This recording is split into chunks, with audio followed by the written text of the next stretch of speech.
What is features of oops? देखो, oops का मतलब होता है ऑब्जेक्ट ओरिएंटेड प्रोग्रामिंग स्ट्रक्चर्स, ठीक है। एस जो है that stands for object oriented programming structures. Good afternoon निजल। सो आपके पास जब हम ऑब्जेक्ट ओरिएंटेडनेस की बात करते हैं, सो इसके फीचर्स क्या होते हैं वो मैं आपको बताती हूँ। पर उससे पहले, ऑब्जेक्ट ओरिएंटेड प्रोग्रामिंग स्ट्रक्चर्स आपके पास आपको किस किस लैंग्वेज में मिल जाते हैं? Your C++ is object oriented, your Java is object oriented, Python is object oriented, ठीक है। तो आपको ऐसे भी पूछा जा सकता है कि which of the following is not an object oriented programming language, और उसमें ऑप्शंस हो सकती है जावा, C++, पाइथन। तो उसमें से सी जो है वो ऑब्जेक्ट ओरिएंटेड नहीं है, ठीक है। C++ है, पाइथन है, जावा है, but C is not an object oriented language, that's a procedural language. अब दोनों में फर्क क्या होता है? ऑब्जेक्ट ओरिएंटेड में हमारा जो कंसेप्ट होता है वो ये होता है कि हर चीज को एक ऑब्जेक्ट की फॉर्म में रिप्रेजेंट किया जाए। Everything should be represented as an object. For example, this is a paper, ठीक है। अब पेपर तो बहुत सारे हो सकते हैं। Now paper is a class. Paper is a kind of template. It's a blueprint for something. So that's a paper. Paper के features क्या हो सकते हैं? Size of the paper, quality of the paper, ठीक है, whether it is ruled or not, whether it is plain, color of the paper.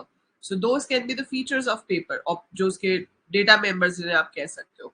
And then you will be having certain operations on paper, like you can fold the paper, you can cut the paper, you can write on the paper, you can discard the paper. So वो उसके ऊपर operations हो जाएंगे. So कोई भी चीज जिसके कुछ features हो और उसके ऊपर कुछ operations perform किए जा सके, उसे हम क्या कहते हैं? Object. तो आप किसी भी चीज को देख लो, चाहे वो पेपर हो, चाहे वो आप खुद हो। So human being is a class, every person is an object of that, है ना। पेन हो गया, लैपटॉप हो गया, फोन हो गया, वॉच हो गया, हर चीज को हम एक ऑब्जेक्ट की फॉर्म में रिप्रेजेंट कर सकते हैं। सो ऑब्जेक्ट क्या होता है? अ रन टाइम, और you can call real time entity which has certain features and operations to be performed on these features. अब आपके एंट्रेंस एग्जाम में आपको ज्यादा से ज्यादा क्वेश्चन पूछ सकते हैं कि भाई कौन सी लैंग्वेज ऑब्जेक्ट ओरिएंटेड नहीं है, या ऑब्जेक्ट की डेफिनेशन को फिल इन द ब्लैंक में पूछ सकते हैं कि object is dash something like that. और ऑब्जेक्ट को हम क्या कहते हैं? It's instance of a class. Object is instance of a class. और क्लास क्या होता है? General description for similar type of objects. So general description or blueprint of similar type of objects is called a class. उसके जितने variables आप create करते हो, मतलब जितने इंस्टेंसेस आप क्रिएट करते हो, उसको हम ऑब्जेक्ट कहते हैं, राइट? गुड आफ्टरनून अमीर, good afternoon Ujjwal, Akash, is this clear? Object की डेफिनेशन समझ में आई? ऑब्जेक्ट क्या होता है? So anything which you can touch and feel, you can represent it as an object. Even other things also you can represent. Anything in this world can be represented as an object in programming, having certain features and certain operations on it. अब ये जो object oriented programming है, इसके features में आ जाता है the method of creating a class. So class बनाने के प्रोसीजर को कहते हैं encapsulation. So encapsulation is wrapping up of data wrapping up of data in a single unit called class is encapsulation. So data और methods को जब आप एक unit पे डालते हो उसको encapsulation कहते हैं.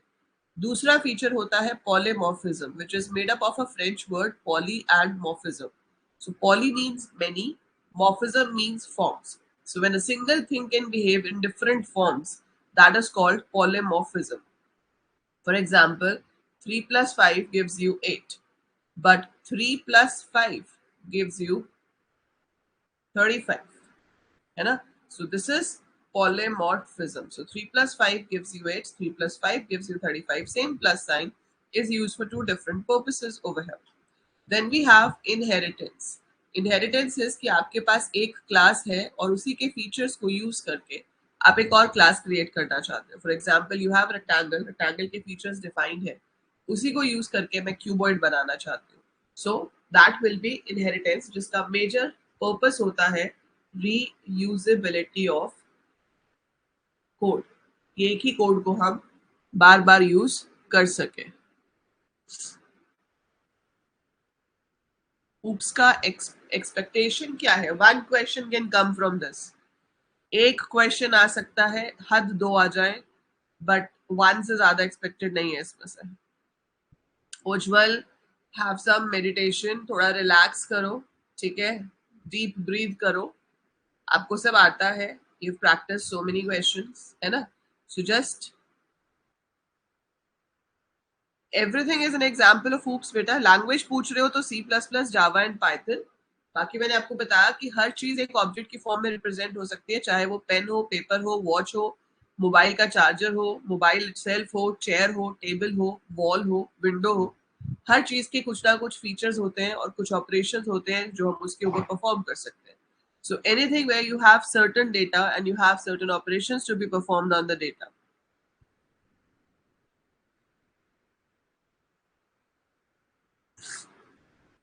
Motherboard is the silicon chip पढ़ने का जिसके ऊपर आपका प्रोसेसर माउंटेड होता है। तो जो बड़ी आपके पास बोर्ड होता है सिलिकॉन बोर्ड, जिसके ऊपर आपके पास सारे आईसी लगे होते हैं, मतलब इंटीग्रेटेड सर्किट्स होते हैं, your processor is on that, your RAM chips are on that, ठीक है, आपका ग्राफिक कार्ड होता है वहां पे और मेमोरी बस वगैरह उसके ऊपर माउंटेड होती है। So that is your motherboard. अब आप क्या बोल रहे हो? मॉक टेस्ट 13 का क्वेश्चन 5। मॉक टेस्ट 13 का question 5, okay.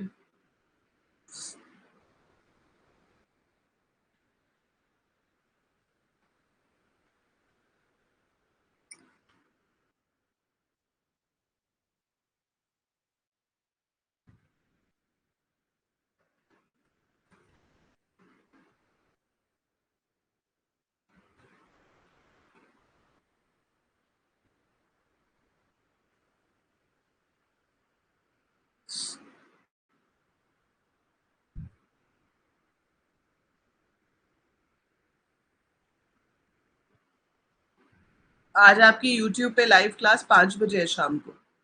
That is we are going to do 3 marathons, 1, 2 and 3, आज, कल और परसों। 3 दिन में हम ट्राई करेंगे कि 500 से ज्यादा MCQs कर ले। मॉक टेस्ट 13 का क्वेश्चन नंबर 5।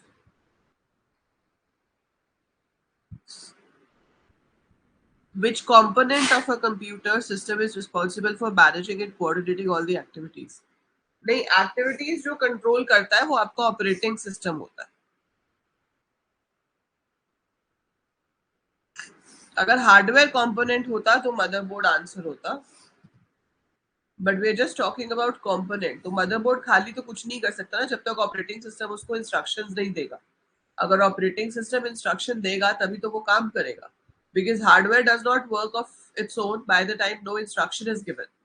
और जो इंस्ट्रक्शन है वो आपके सॉफ्टवेयर से दी जाएगी, and that is the operating system which gives the instructions to that. SHR में राइट हटा के लेफ्ट में, हाँ, यस। CPU कूलर भी dots per inch, Akash, DPI for measuring speed of the printer you can do it as per DPI. DPI stands for dots per inch.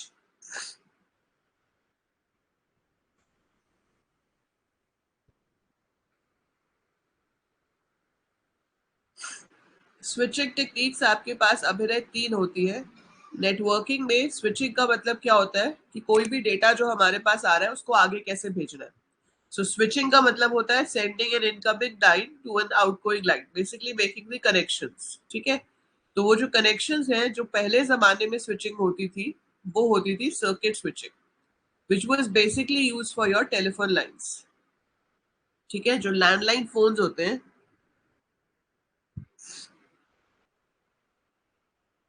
PPM की full form द्रोही,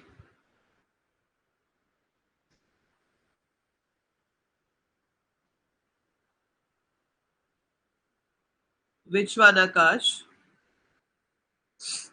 So circuit switching is for telephone lines. इसमें क्या होता है, physically dedicated path is established. So sender और receiver के बीच में एक डेडिकेटेड पाथ एस्टैब्लिश होता है, और उसके बाद connection is established first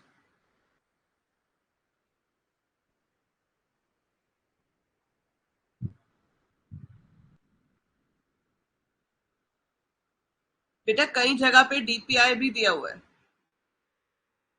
so that's not completely wrong. You will be lucky enough if you don't get this question.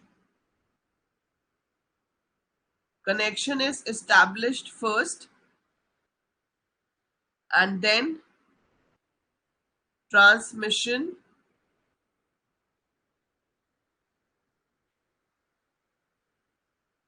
takes place. So pages per minute is another thing. Dots per inch, देखो as per the logic दोनों सही है कि एक printer कितने inch, एक inch में कितनी डॉट्स। अच्छा ठीक है, dots per inch is the resolution. Right right right, dots per inch जो होता है वो रेजोल्यूशन ऑफ प्रिंटर होता है, वो स्पीड नहीं होता। एक इंच में कितनी डॉट्स प्रिंट हो सकती है, that gives you the thing कि कितनी क्लियर प्रिंटिंग होगी, उसकी रेजोल्यूशन कितनी अच्छी होगी। और paper per minute is the speed. Yes you are right. So paper per minute जो है वो आपकी स्पीड होगी, and dots per inch is for the resolution of the printer कि कितनी बेटर रेजोल्यूशन है। तो अगर आपको रेजोल्यूशन चेक करनी है तो डीपीआई होता है, that is dots per inch, कि एक इंच में कितनी डॉट्स हैं, that is for resolution of the printer. And ppm is for speed of the printer, कि कितनी फास्ट वो प्रिंटिंग कर सकता है। Yes that makes sense. अच्छा मैं उसको ठीक कर दूंगी आकाश। कौन सा क्वेश्चन नंबर है वो?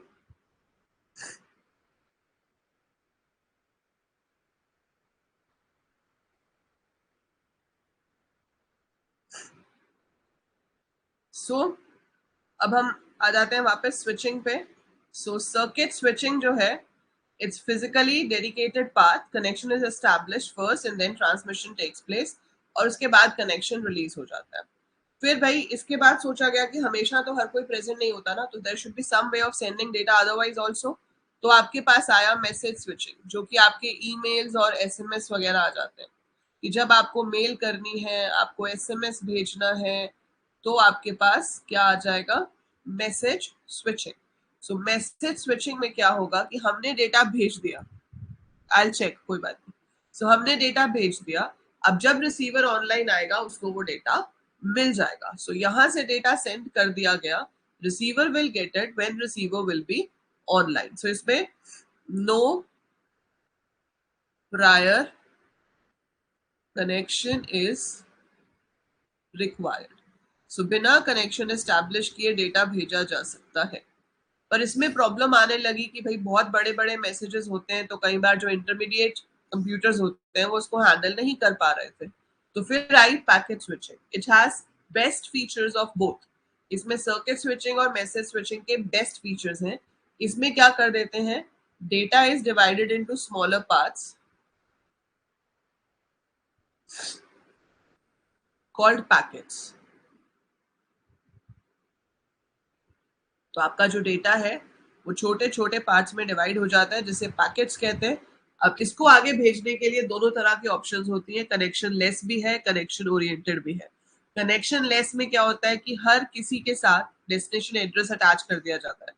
सो हर पैकेट के साथ एक डेस्टिनेशन एड्रेस अटैच होता है, और फिर वो पैकेट को नेटवर्क पे भेज देते हैं, वो अपने आप रास्ता ढूंढता ढूंढता राउटर्स की हेल्प से डेस्टिनेशन तक पहुंच जाता है।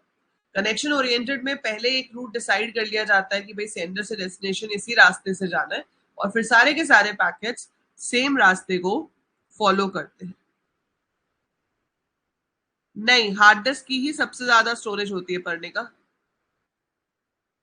ठीक है, सो अभिनय इज इट क्लियर, स्विचिंग समझ आ गया?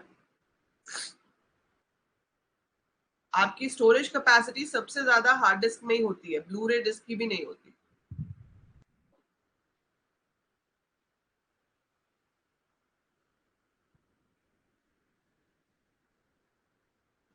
दूसरी साइड से जीरो ऐड होता है हमेशा, निजल मैं दिखा देती हूँ आपको। अगर आप शिफ्ट राइट करते हो, आपके पास शिफ्ट जो है वो 4 तरह से हो सकता है ना। If you are performing shift right, you are performing SHR और आपके पास ये वैल्यू है, सो राइट मोस्ट बिट कौन सी है, ये वाली, this is the right most bit, this will be dropped, ये 1 इधर शिफ्ट हो जाएगा, 0 1 1 0 0 1, दूसरी साइड से हमेशा 0 ऐड होगा, so this will be added from the other side, ठीक है। सो दूसरी साइड से हमेशा ये ऐड होता है, ऐसे लेफ्ट को शिफ्ट करोगे तो उस तरफ को हो जाएगा, ठीक है। अब इंडेक्स वर्ड जो है वो बहुत सारी जगह पे यूज होता है, मैं अभी बताती हूँ। नहीं, 1 नहीं होता।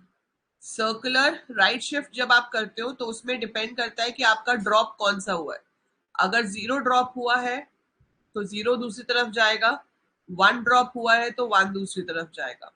सो यहाँ से तो ड्रॉप ही 0 हुआ था, तो इसलिए इस केस में तो 0 ही जाएगा दूसरी साइड से भी, ठीक है। लेकिन अगर आपका इधर 1 था तो वो घूम के इस तरफ चला जाता है, जैसे कि अगर इसको आप सर्कुलर लेफ्ट कर रहे होते हैं, सो 1 0 0 1 1 0 1 0 होता, तो ये 1 घूम के इधर आ जाता, सो आपके पास बचता 0 0 1 1 0 1 0 एंड ये वाला 1 इस तरफ आ जाएगा। सो सर्कुलर में जो डिस्कार्ड होती है बिट वही दूसरी तरफ से ऐड हो जाती है, ठीक है।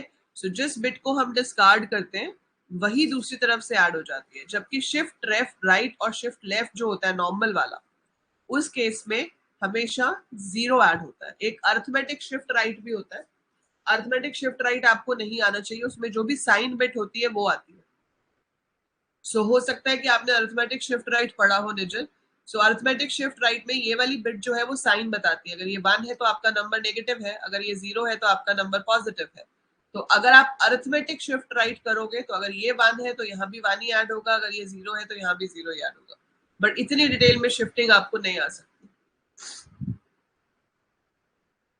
नमीर आपको क्लियर है?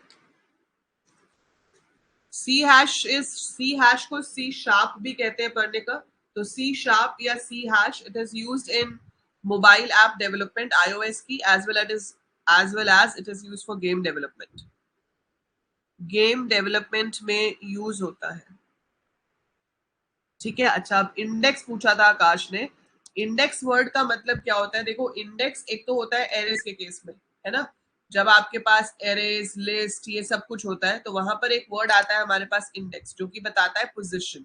सो बेसिकली इंडेक्सिंग जो है वो पोजीशनिंग के लिए ही होती है।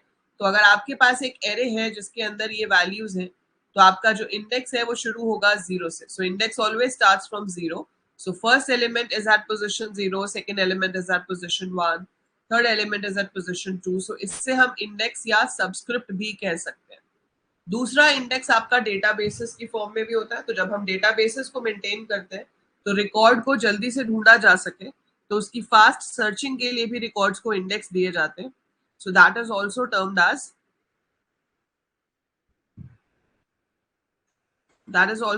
As index. कोडेक तो बेटा कंप्रेसिंग और डीकंप्रेसिंग के लिए होता है। सीओ का मतलब है कंप्रेस, डीईसी मतलब decode, that is decompression. So जब आप इंटरनेट पे फाइल्स भेजते हो तो उसको कंप्रेस और डीकंप्रेस करने के लिए कोडेक यूज होता है।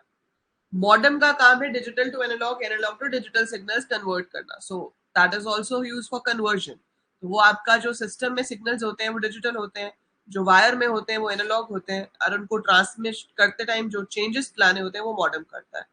Router is a different thing all together. Router तो अलग ही चीज है। Router is use to connect different type of computer networks together. So वो आपके मल्टीपल नेटवर्क्स को कनेक्ट करता है so that you can send the data in the shortest time span. तो बेस्ट रूट ढूंढ के वो आपके डेटा को पास करता है।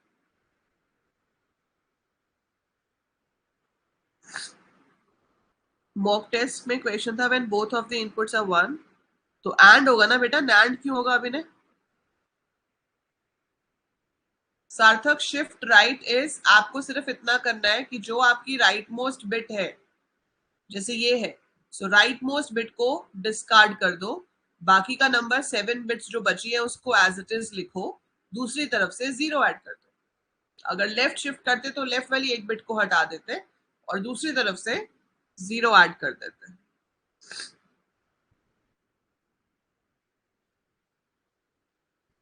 कौन से मॉक टेस्ट में है क्वेश्चन? हाँ, इसका आंसर ज़ोर है। यस यस जतन। ER diagram, ER diagram is entity relationship diagram. ये डेटाबेसेस में यूज होता है, एंटिटी रिलेशनशिप डायग्राम। इसका पर्पस होता है बताना कि दो डेटाबेस के टेबल्स आपस में रिलेटेड कैसे हैं। फॉर एग्जाम्पल, जो एंटिटी होती है मतलब जो टॉपिक होता है, सो टॉपिक है टीचर, दूसरा टॉपिक है स्टूडेंट। ठीक है, इसके बीच में relation is shown with the help of this rhombus. So teacher teaches student, so one teacher can teach many students। ठीक है, एंड्रॉइड के लिए जावा यूज होती है, Java and Kotlin. Android app development के लिए वी यूज जावा या फिर कॉटलिन। ठीक है, सो टीचर टीचर्स स्टूडेंट। सो रेक्टेंगल में हम एंटिटी को लिखते हैं ऐसे, इस वाले बॉक्स में हम रिलेशनशिप लिखते हैं क्या है, और अगर इसके एट्रीब्यूट्स देने हो तो आप यहाँ लिखते हो टीचर आईडी, अंडरलाइन कर दोगे तो वो प्राइमरी की है। टीचर का नाम चाहिए आपको, कौन सा सब्जेक्ट है वो चाहिए, और जो भी इंफॉर्मेशन है वो दे सकते हैं, उसे हम एट्रीब्यूट्स कहते हैं। सो यहाँ पर स्टूडेंट का एडमिशन नंबर हो गया, स्टूडेंट का नाम हो गया, क्लास हो गई, मार्क्स हो गए, जो भी आप लेना चाहते हो।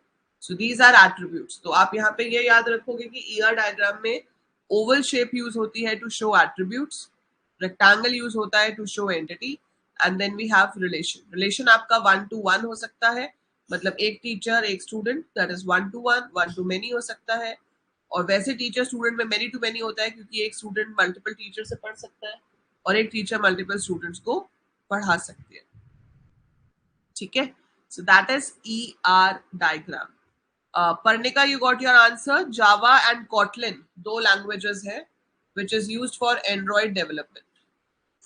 और आजकल आपके पास जावा स्क्रिप्ट आ गया है जिसमें हम नोड जेएस और रिएक्ट जेएस से कोडिंग करते हैं, तो वो आपका दोनों तरह के एप्स के लिए चल जाता है, iOS के लिए भी एंड्रॉइड के लिए भी। Codec is a software, Akash. It is used to compress the files while transmitting on the internet. तो जब हमें इंटरनेट पे डेटा भेजना होता है तो वो कंप्रेस्ड फॉर्म में जाता है और फिर वहां जाके डीकम्प्रेस हो जाता है। तो कंप्रेस करने वाली चीज को और डीकम्प्रेस करने के लिए जो चीज चाहिए होती है उसे कोडेक कहते हैं। You should select system software, कशिश।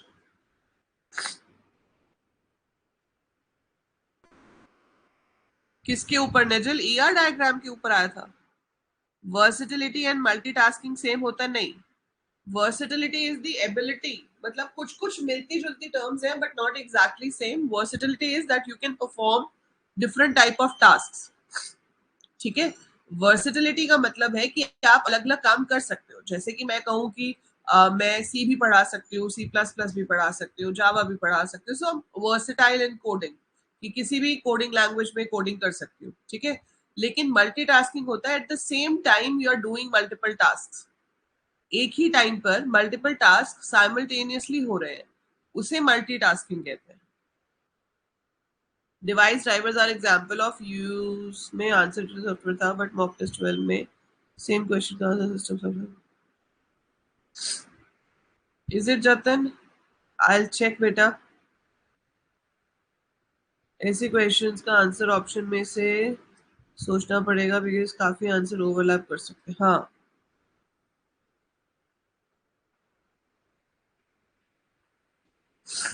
इसमें हाँ, ये क्योंकि काफी कंफ्यूजिंग है तो ये ऑप्शन सारी सेम लगती हैं। So we will just hope कि ऐसा क्वेश्चन ना आए जिसमें सारी ऑप्शन ही सही लगे। सो जहां पर क्लियरली पता चल जाता है कौन से ऑप्शन सही है वो वाले एमसीक्यू करने तो इजी हो जाता है। पर जब कभी ऐसी ऑप्शंस आ जाए जहाँ पे हमें लगता है कि 2-3 ऑप्शंस हैं जो कि सही आंसर है, तो वहां पे तो फिर आपका जो दिल कहे उसको कर सकते हो। बाकी हमें नहीं पता कि उन्होंने क्या सोचा होगा, बिकॉज आंसर तो दोनों ही ठीक है, but they have marked only one option out of that. तो उसमें फिर एक ही ऑप्शन बच जाती है कि जब आपका आंसर वो गलत होके आएगा मार्किंग स्कीम में, तो आप 200 रुपीज देके अपने क्वेश्चन को चैलेंज कर सकते हो कि भैया मेरा आंसर भी सही है। यूएसपी, यूएसबी तो होता है, यूएसपी क्या होता है? टीचर्स लिखा है, रोम्बस में लिखा है teachers, which tells the relationship.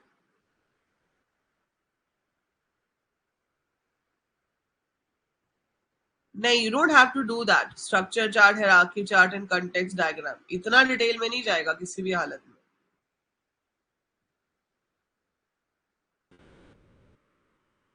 UPS is uninterrupted power supply, और बिजनेस में यूएसपी होता है unique selling point. But computers में USP I don't think anything कुछ होता है. यूएसबी होता है यूनिवर्सल सीरियल बस. यूपीएस होता है अनइंटरप्टेड पावर सप्लाई. यूएसबी होता है यूनिवर्सल सीरियल बस. जो आपकी यूएसबी केबल होती है, जो आपका यूएसबी पोर्ट होता है, दैट इज यूनिवर्सल सीरियल बस. उसे यूनिवर्सल क्यों कहते हैं? क्योंकि उसमें किसी भी तरह के डिवाइस को हम कनेक्ट कर सकते हैं.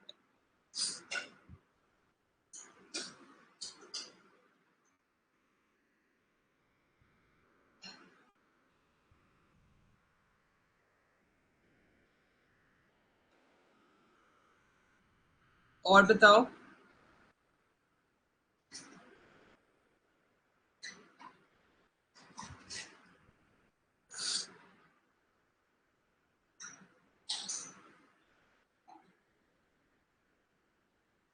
IPv6 में भी 255, हाँ, बस उसमें 6 बाइट्स होती हैं और नॉर्मल आईपी एड्रेस में 4 होती है.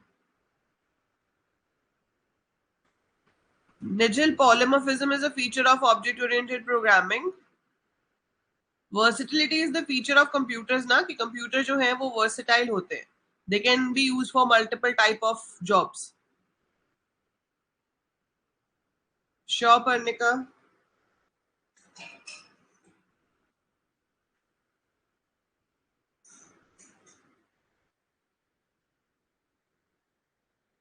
अच्छा, एक डिफरेंस किसी ने पूछा है एरे और लिंक लिस्ट में. वैसे मैंने पहले भी बताया था, एरे और लिंक लिस्ट में डिफरेंस क्या होता है सबसे बड़ा. अगर हमें एरे और लिंक लिस्ट में डिफरेंसेस करने हैं तो हम ये कह सकते हैं, एरे क्या होता है आपका?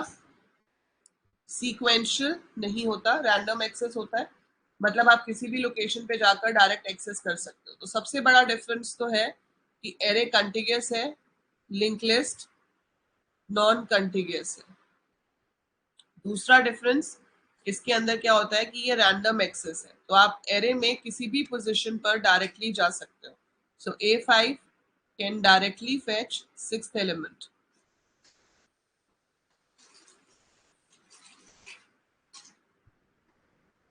ये सीक्वेंशियल है. इसमें अगर 6th पे जाना है तो आपको 1 से 2, 2 से 3, 3 से 4, 4 से 5 करके ही जाना पड़ेगा. ठीक है, अदरवाइज हम नहीं जा सकते. ठीक है. सो एरे कंटिग्यूअस हो गया, नॉन कंटिग्यूअस हो गया, रैंडम एक्सेस है, सीक्वेंशियल है. ये नॉर्मल होता है. इसमें आपके पास स्टैटिक एंड डायनामिक दोनों तरह की मेमोरी एलोकेशन होती है. मतलब ज्यादा मतलब में जाने की जरूरत नहीं है, तो दोनों तरह की होती है वैसे, कि कंपाइल टाइम और रन टाइम दोनों टाइम पे मेमोरी एलोकेट हो सकती है. इसमें सिर्फ रन टाइम पे ही होती है. सो इसमें डायनामिक मेमोरी ही एलोकेट होती है. IPv6 क्या होता है बेटा? जैसे IPR, अच्छा, जैसे आपके पास एक IP एड्रेस गिवन होता है to identify a computer uniquely on internet. So जब भी आपका कोई भी डिवाइस इंटरनेट से कनेक्ट होता है तो उसे एक यूनिक एड्रेस दिया जाता है, जैसे कि IP एड्रेस कहते हैं. सो ट्रेडिशनली ये जो IP एड्रेस है ये 4 बाइट्स का एड्रेस होता है, जैसे कि 216.198.101.153 something like that. So this is your IP address. ठीक है. अब ये हर वैल्यू को हम 0 से 255 के बीच में ले सकते हैं, क्योंकि ये एक बाइट को रिप्रेजेंट करता है. एक बाइट में कितनी बिट्स होती हैं? How many bits we have in a byte? How many bits you have in a bite?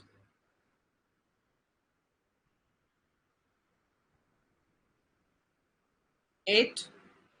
and 2 raised to the power 8 is 256. तो 0 से हम शुरू करते हैं, इसलिए हम 0 से 255 बिट्स यहाँ पर यूज कर सकते हैं. ठीक है. ये है IP address.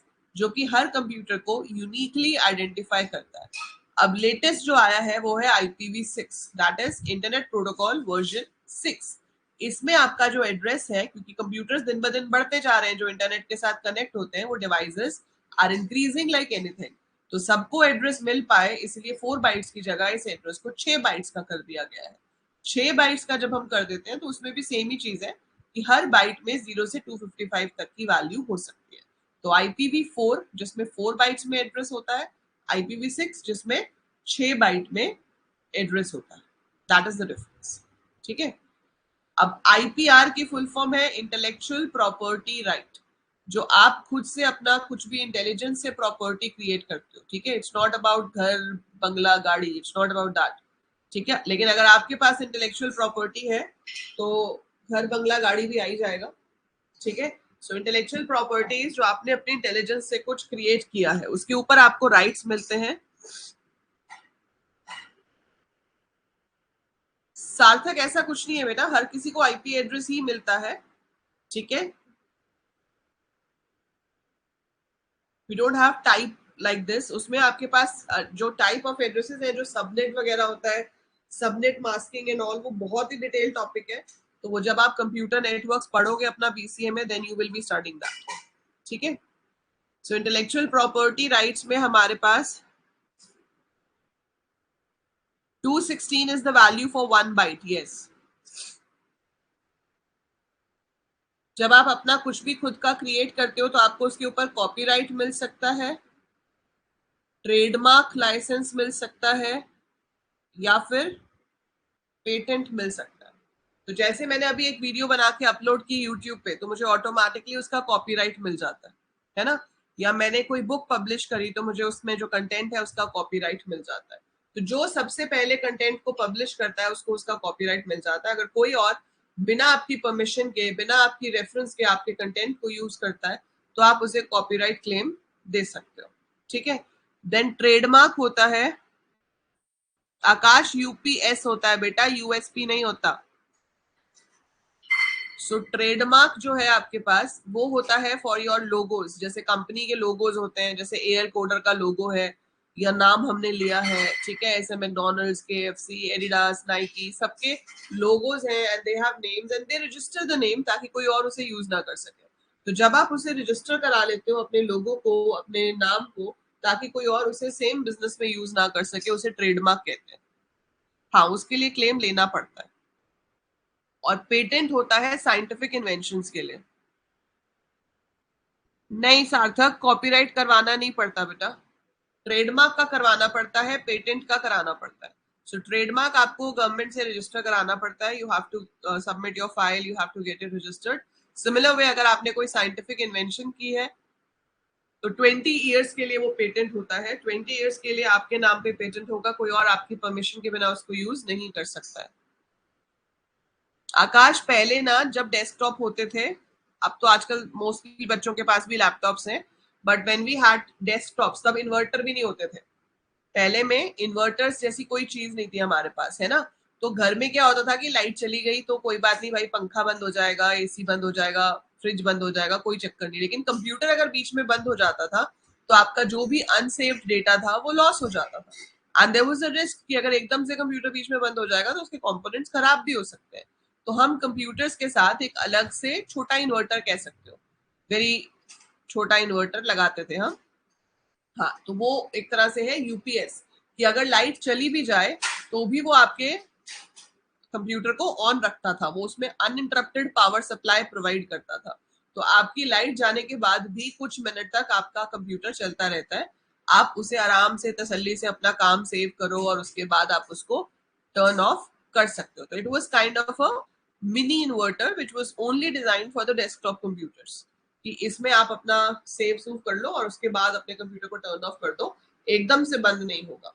That was uninterrupted power supply. हाँ,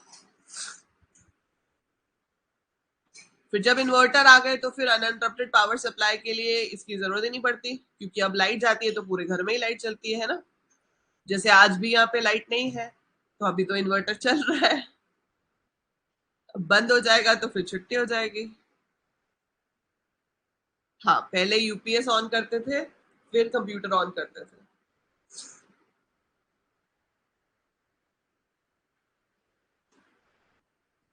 एफपीआई,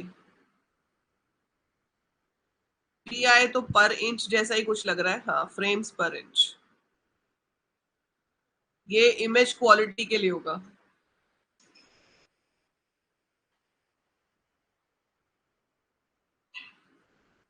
सॉफ्टवेयर इंजीनियरिंग से बस एसडीएलसी के स्टेप्स पता होने चाहिए। पहले प्रॉब्लम इन्वेस्टिगेशन होगी, फिर एनालिसिस होगा, फिर आपके पास डिजाइन, फिर कोडिंग, टेस्टिंग। उसमें आपको पता होना चाहिए एल्गोरिदम क्या होता है, फ्लो चार्ट क्या होता है, ठीक है, डेटा फ्लो डायग्राम क्या होता है, डिसीजन ट्री क्या होता है, जैसे पिछली बार डीएफडी की फुल फॉर्म आई हुई थी, ठीक है, डिसीजन ट्री क्या होता है, फ्लो चार्ट क्या होता है, ये पता होना चाहिए।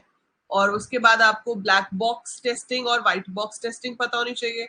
सो व्हाइट बॉक्स टेस्टिंग इज कि हर एक इंटरनल मॉड्यूल की डीप टेस्टिंग होती है, whether it is working properly और not. So when internal structures are checked thoroughly, every module is checked properly, उसे white box testing कहते हैं। लेकिन जब internal modules की testing नहीं होती, सिर्फ हम overall working देखते हैं कि सही चल रही है या नहीं, तो उसे black box testing कहते हैं। So इतना आपको पता होना चाहिए बस सॉफ्टवेयर इंजीनियरिंग में से। और जो SDLC मॉडल है उसको हम वाटरफॉल मॉडल कहते हैं। ऑफ बिट मतलब जतिन, IPv6 में 6 बाइट्स होती हैं, हर बाइट के अंदर 8 बिट्स होती हैं।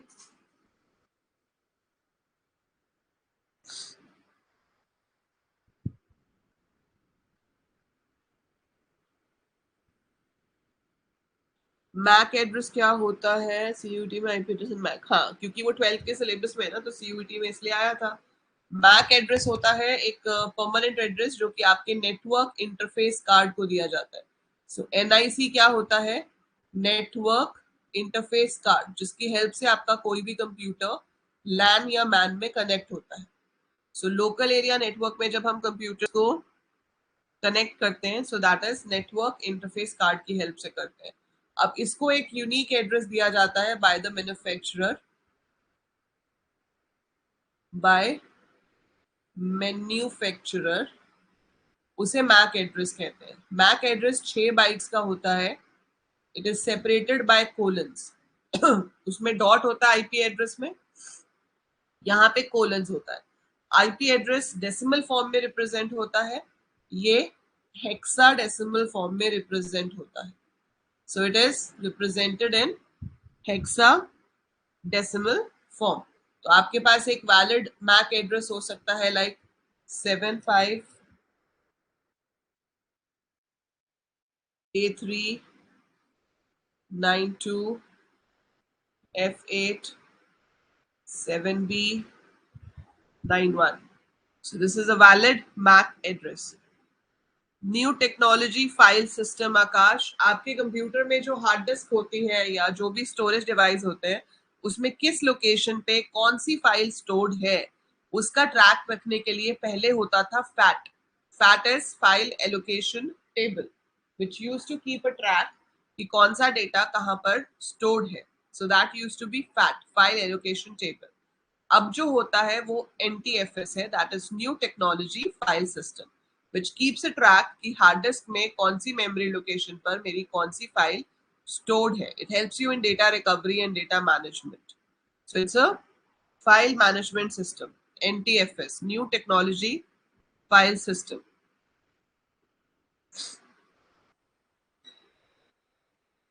Is it clear?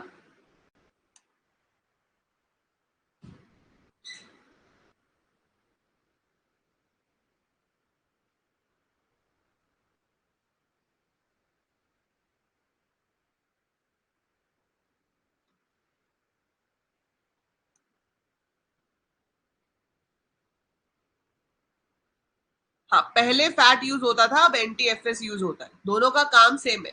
Fat is the old technique, NTFS is the new technique. ठीक है।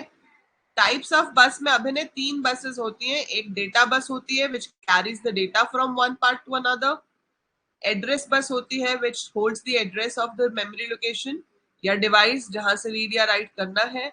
और एक कंट्रोल बस होती है जो कि ये बताती है कि रीड करना है या राइट करना है।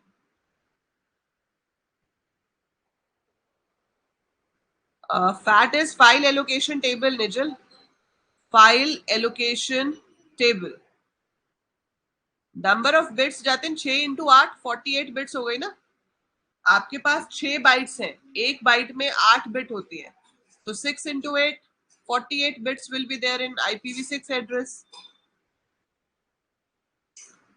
Flip flop is the smallest hardware circuit which is used to store 1 bit of data. 1 bit of data store करने के लिए आप flip flop यूज करते हो। मेमोरी बस इज अ ब्रॉडर टर्म, उसमें 3 तरह की बस होती है अभिनय। मेमोरी बस हम ब्रॉडर सेंस में बोलते हैं। इसकी तो मैंने एक अलग से वीडियो भी अपलोड की है यूट्यूब पे सिर्फ फ्लिप फ्लॉप्स के ऊपर। तो SR फ्लिप फ्लॉप होता है, D फ्लिप फ्लॉप होता है, T फ्लिप फ्लॉप होता है और JK फ्लिप फ्लॉप होता है। बेसिकली फ्लिप फ्लॉप में क्या होता है, इससे पता चलता है कि स्टोर क्या होगा। तो अगर आपके पास टाइम साइकिल अगला वाला है QT+1, ये सब क्लॉक पे काम करते हैं, सो दिस इज सिंक्रोनस। अभी किसी ने पूछा भी था ना असिंक्रोनस और सिंक्रोनस का, तो जो सर्किट क्लॉक पे काम करते हैं वो सिंक्रोनस होते हैं, जो बिना क्लॉक के काम करते हैं वो असिंक्रोनस होते हैं। ठीक है, सो 0 0 का मतलब होता है नो चेंज। तो जो भी फ्लिप फ्लॉप में पड़ा था वही पड़ा रहेगा, उसमें कुछ भी चेंज नहीं होगा। So whatever you had in the flip flop we will have the same value, there won't be any change. So it's QT। अगर हम 0 1 करते हैं तो 0 1 का मतलब क्या है, रीसेट, तो ये 0 हो जाएगा। अगर 1 0 करते हैं तो उसका मतलब है सेट, ये 1 हो जाएगा। अगर ये दोनों 1 है तो दिस इज नॉट डिफाइंड। सो ये जो स्टेट है ये आपकी डिफाइंड नहीं है, so this state is not defined. वैसे इसके आने के चांसेस 10% ही है, आएगा नहीं, बट पता पढ़ रहे हो तो चलो पढ़ लो, ये SR फ्लिप फ्लॉप है। D फ्लिप फ्लॉप सबसे इजी फ्लिप फ्लॉप होता है, इसमें 0 भेजोगे तो 0 स्टोर हो जाएगा, 1 भेजोगे तो 1 स्टोर हो जाएगा, सिंपल। पहले क्या था उससे कोई फर्क नहीं पड़ता, हम जो भी भेज रहे हैं वो स्टोर हो रहा है। If you are sending a 0 it is storing 0, if you are sending a 1 it is storing 1। T flip flop is used for complements. 128 Jatin आप खुद बताओ कैसे होगा। 6 पार्ट्स हैं, एक पार्ट में 8 बिट्स हैं, तो जहां से भी आपने देखा है वो आंसर फिर गलत है, 48 आंसर आएगा इसका। एग्जैक्ट क्वेश्चन का स्क्रीनशॉट भेजो या तो मुझे। सो 0 का मतलब है नो चेंज, 1 का मतलब है कॉम्प्लीमेंट। सो अगर आप टी में 0 भेजते हो so there is no change, 1 भेजते हो तो कॉम्प्लीमेंट हो जाता है। JK is same as SR, JK is same as SR। 0 0 पे नो चेंज, 0 1 पे ये 0 हो जाएगा, 1 0 पे 1 हो जाएगा, बस ये लास्ट वाली स्टेट इसमें अब डिसाइडेड है। एस्काई रिलेटेड क्वेश्चंस आते तो नहीं है, पर आप याद रखो कि capital A to Z is 65 to 90। ASCII की फुल फॉर्म याद होनी चाहिए आपको। तो what is the full form of ASCII? So capital A to Z होता है 65 से 90 तक, स्मॉल A to Z होता है 97 से 122 तक। ठीक है, so ASCII value of capital A is 65, ASCII value of small a is 97।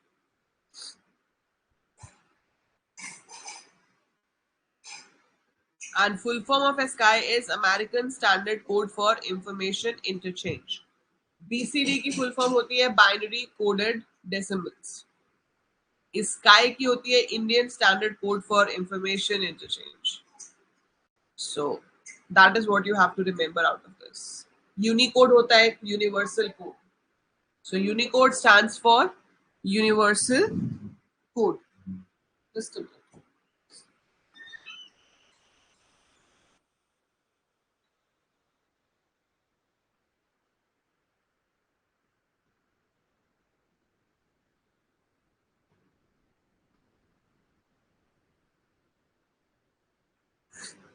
और बताइए।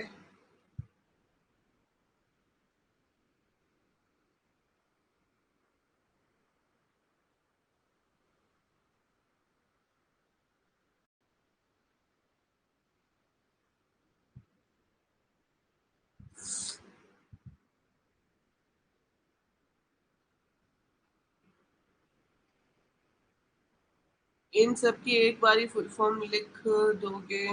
एक सेकंड,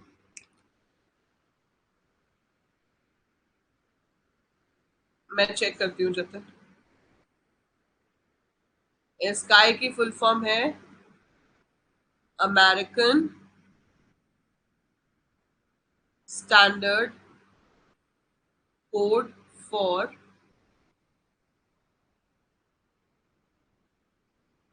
इंफॉर्मेशन इंटरचेंज। देन होता है BCD, binary coded decimal. Unicode, ये आपकी सारी लैंग्वेजेस को सपोर्ट करता है, इंग्लिश, जर्मन, हिंदी, इंग्लिश जो भी हो। सो इट इज यूनिवर्सल कोड। अगर यहाँ पे आई हो जाए तो इंडियन स्टैंडर्ड कोड हो जाएगा, रेस्ट इज सेम। सो अगर ये ऐसे पूछ लेते हैं, ये सिर्फ हिंदी अल्फाबेट्स को सपोर्ट करता है, and this is Indian standard code for information interchange. Capital A से कैपिटल जेड की स्काई वैल्यू होती है 65 to 90। Small A to Z होता है 97 to 122। डिजिट जीरो की स्काई वैल्यू होती है 48, वन की 49, so on it goes up to 57।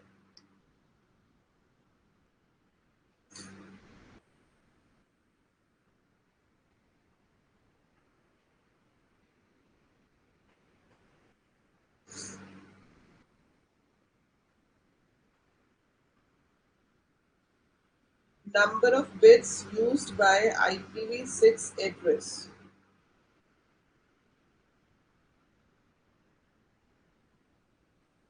128 bits तो नहीं हो सकता, लॉजिक नहीं बन रहा, 128 कैसे होगा?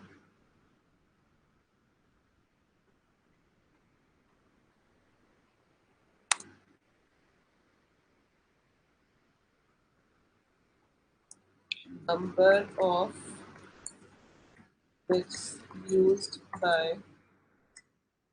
IPv6 address.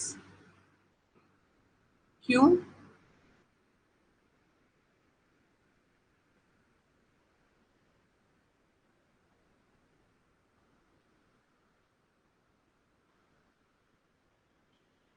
अच्छा ठीक है। अभी ये लेटेस्ट जो IPv6 में इन्होंने चेंजेस किए ना, तो आपका IPv6 जो है, that is IP version 6, is not a 6 byte address. वो 6 बाइट का एड्रेस ले ही नहीं रहा है इसको, वो इसको क्या ले रहा है?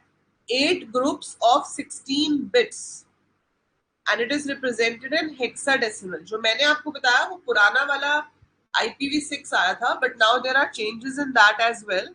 अब वो डेसिमल फॉर्म में भी नहीं है, it is in hexadecimal notation, and it is separated into 8 groups of 16 bits by the colons. ये आपके पास मॉडिफाइड IPv6 वर्जन आ गया, I did not check that.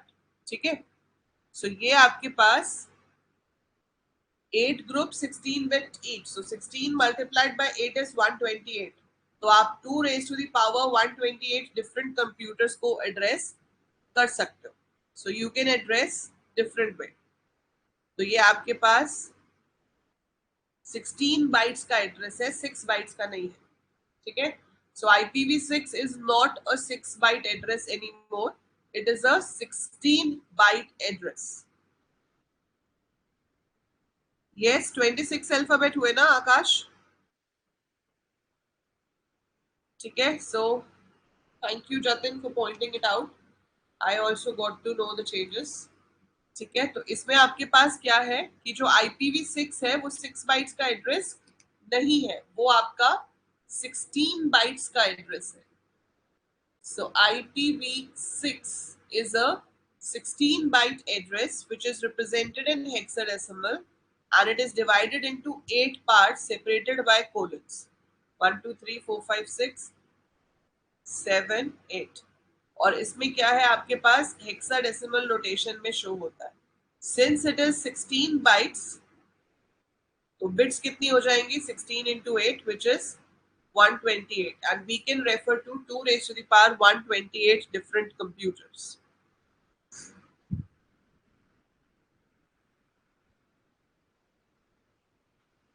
ठीक है।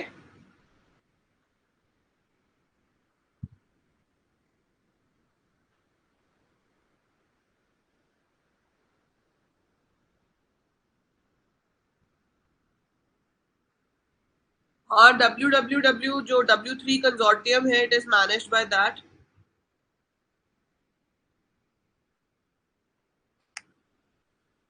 Shift right 48,2। देखो शिफ्ट राइट आपको 48 को 2 बार शिफ्ट राइट करना है, ठीक है। वैसे तो मैंने आपको बताया थी एक चीज, वो ये बताई थी कि जब हम राइट साइड पे शिफ्ट करते हैं तो आपका नंबर 2 से डिवाइड हो जाता है। So shifting 1 bit towards right divides the number by 2। So as per that आपके पास 48 एक बार शिफ्ट होगा तो 24 बचेगा, दोबारा से शिफ्ट होगा तो 12 बचेगा। तो आंसर होना चाहिए 12। पर मैं आपको दूसरे तरीके से भी करके दिखा देती हूँ। And similar way you have to remember shifting 1 bit towards left will multiply by 2। So जब हम लेफ्ट साइड पे शिफ्ट करते हैं 1 bit से तो वो 2 से मल्टीप्लाई हो जाता है, और जब राइट साइड पे शिफ्ट करते हैं तो वो 2 से डिवाइड हो जाता है, ठीक है। सो इट इज लेफ्ट और राइट शिफ्ट लाइक दिस। अब इसको अगर आप प्रॉपर तरीके से करके देखना चाहते हो तो वो भी कर सकते हो। 48 का बाइनरी निकाल लेते हैं। सो 48 का बाइनरी क्या आएगा, 24 0, फिर 2 से किया 12 0, फिर 2 से किया 6 0, फिर 2 से किया 3 0, फिर 2 से किया तो 1 1। सो इट इज 1 1 0 0 0 0। तो ये 6 है तो 2 0 हम यहाँ लगा लेते हैं। सो ये आपका हो गया 48 इन बाइनरी, ठीक है। ये तो सबको पता है, इस तरह से कन्वर्ट करते हैं। सो 48 इन बाइनरी बन गया मेरा ये। तो this is 48 in binary. Now you have to shift right side 2 bits। तो ये 2 bits को राइट साइड पे गिरा दो, तो आपके पास बचेगा क्या, ये दूसरी साइड से क्या ऐड होंगे, 2 और 0, है ना। ये ड्रॉप हो जाएंगे, दूसरी साइड से 0 ऐड हो जाएंगे। अब इसका आपको बाइनरी देखना है। सो 2 raised to the power 0, 2 raised to the power 1, 2 raised to the power 2, 2 raised to the power 3, and आगे तो सारे जीरोस ही हैं। तो ये 0 है, ये 0 है। 2 raised to the power 2 is 4, 2 raised to the power 3 is 8। So 8 plus 4 gives you 12। मैंने आपको पहले ही बता दिया था कि आंसर तो 12 आएगा, but this is the long way to do it. And the shorter way is कि आप राइट साइड पे जब भी शिफ्ट करोगे एक बिट को आपका नंबर 2 से डिवाइड हो जाएगा, और जब आप लेफ्ट साइड पे शिफ्ट करोगे तो आपका नंबर 2 से मल्टीप्लाई हो जाएगा,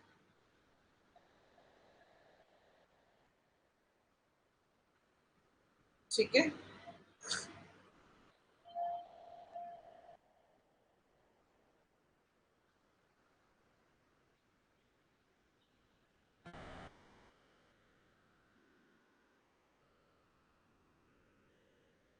is it clear?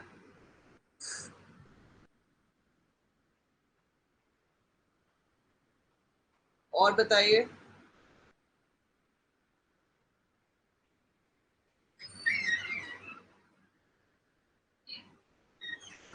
Any other doubts?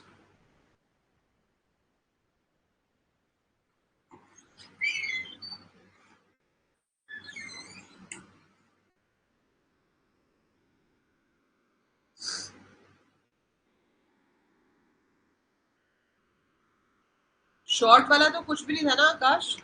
Right side पे शिफ्ट करोगे तो 2 से डिवाइड होगा, एक शिफ्ट किया तो 24 हो गया, एक और शिफ्ट किया तो 12 हो गया, बस।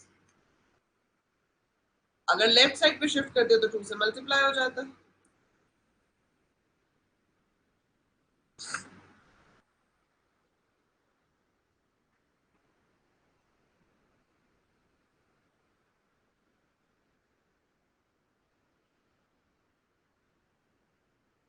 देखो एम्बेडेड कंप्यूटर्स होते हैं अभिनय, जैसे आपके पास एसी है, वॉशिंग मशीन है, इवन आजकल आपकी कार है, स्मार्ट वॉच है, जिसके अंदर आपका कंप्यूटर डिवाइस एम्बेडेड होता है ना। So it's not actually a computer, but computing device is embedded in some other device, that is embedded computer, ठीक है। माइक्रो कंप्यूटर जो हम यूज करते हैं, तो आपका जो लैपटॉप है, डेस्कटॉप है, जिसपे हम काम कर रहे हैं एज अ पर्सनल यूजर, सो जहाँ पे पर्सनल कंप्यूटर की तरह आप उसे यूज कर रहे हो, that's a micro computer which is used in our day to day working. Supercomputers are super fast computers. They are huge, they are very high power and they are used for very fast calculations. जैसे कि weather forecasting हो गई या astronomy हो गई, जहाँ पे भी बहुत ज्यादा क्वांटिटी में और बहुत फास्ट कैलकुलेशन की जरूरत पड़ती है, वहां पे सुपर कंप्यूटर्स यूज होते हैं। यस निचल, 48,3 होता तो 6 आता।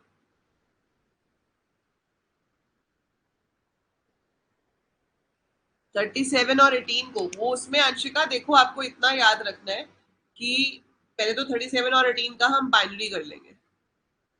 हाँ, सो 37 और 18 का आप निकालोगे बाइनरी। सो 37 का बाइनरी कैसे आएगा? 1, ये आया 16 तो 8, रिमाइंडर हो गया 1, फिर 2 9, रिमाइंडर हो गया 0, सो 4, रिमाइंडर हो गया 1, 2 2 is 4, reminder is 0, 2 1 0, so it is 1 0 0 1 0 1। 6 bits हैं, 2 0 यहाँ पर एक्स्ट्रा लगा दो। फिर है आपके पास 18, 18 is 16 plus 2, so this is 1 2 4 8 16, this is your 18। आप निकाल भी सकते हो, यही आएगा, ठीक है। सो ये आपका 18 हो गया। So this is 37, this is 18, इसको अब ऐड कर दो।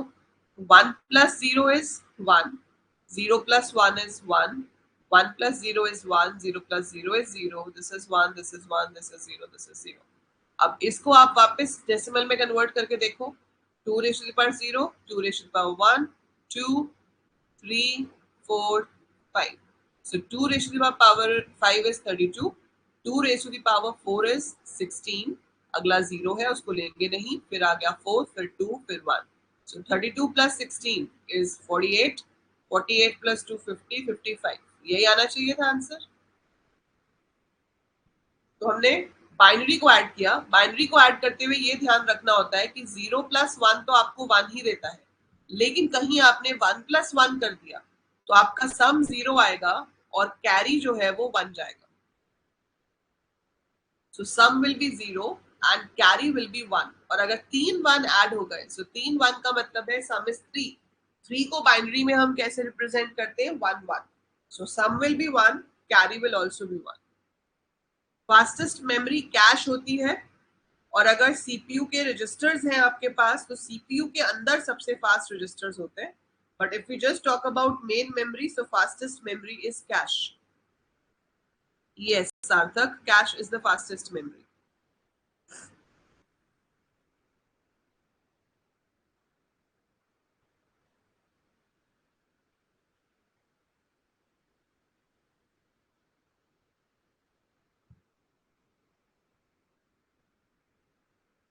और बताइए।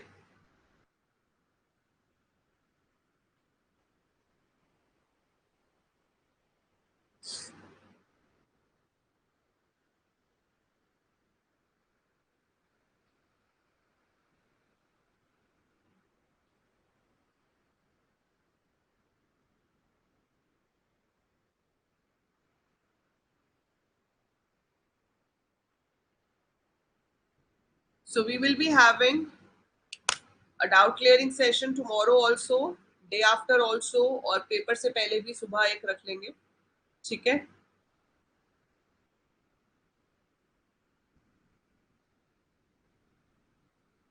बेटा सी में आपके पास डेटा टाइप्स में सबसे बेसिक डेटा टाइप होता है कैर। आपको याद रखना है ज्यादा से ज्यादा तो ये कि कैर को कितनी बाइट चाहिए होती है? 1 बाइट पर कैरेक्टर। रैम, कैश के बाद रैम। इंट का मतलब है you can store an integer value, one integer takes 4 bytes as per the latest compilers. Long जो है वो बड़ा इंटीजर होता है which takes 8 bytes of memory, so it can store a bigger value for the integers.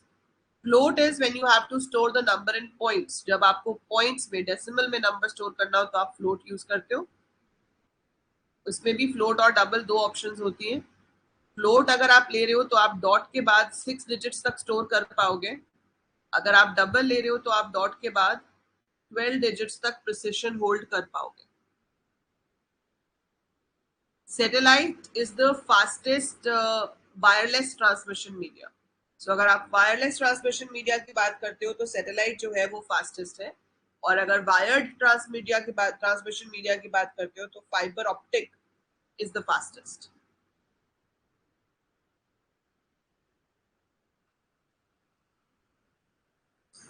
Transistors, why transistors will be compared in memory, Anurag? Transistors तो आपके RAM और cash में यूज होते हैं ना, सेमीकंडक्टर मेमोरी है कैश. फ्लिप फ्लॉप्स में तो ट्रांजिस्टर यूज नहीं होते, तो cache should be the answer, क्योंकि flip flops are made of logic gates, है ना, they are not made up of transistors. So cache should be the answer. अगर ये चॉइस आ भी जाए, वैसे तो ये चॉइस में ऑप्शंस होने नहीं चाहिए.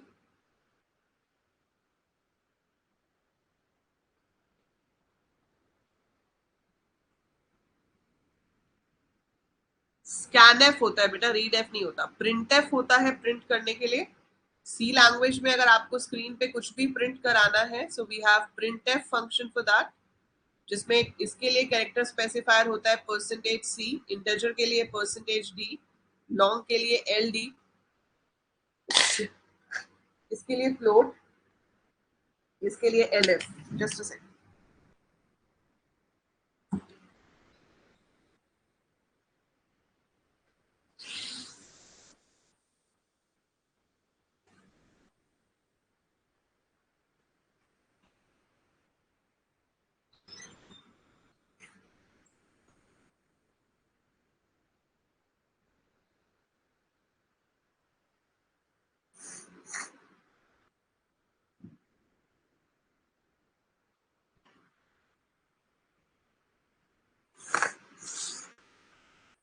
कहां पे अनुराग? मॉक टेस्ट में?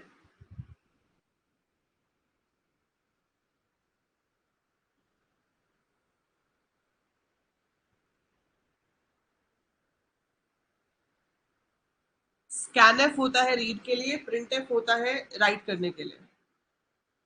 हाँ, जहां पे भी है आंसर गलत है. अगर मेरे मॉक टेस्ट में है तो बता दो किसमें, मैं ठीक कर देती हूँ. हो सकता है गलती से क्लिक हो गया हो.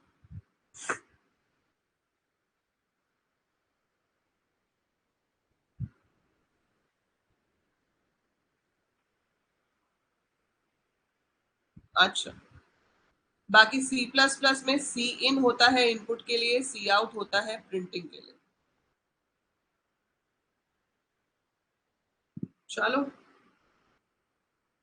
रीड करने के लिए होता है Jatin. Scanf is to read, printf is to write. Printf is use to write, scanf is use to read. हाँ, नहीं अनुराग, वो गलत है, फिर कैश इज द आंसर. ठीक है, चलिए, दैट इज इट अभी के लिए.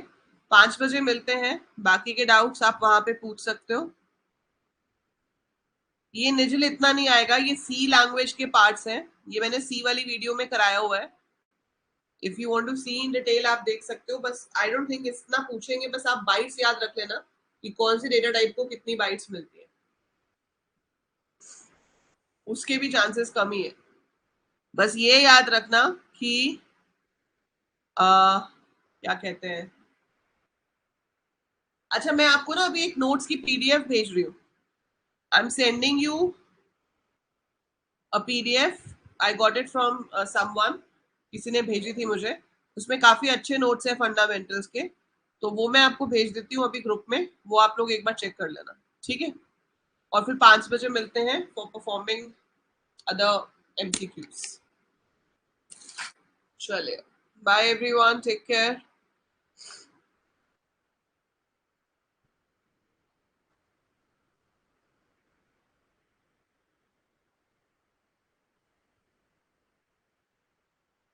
यस अनुराग, 12 o'clock, 12 बजे.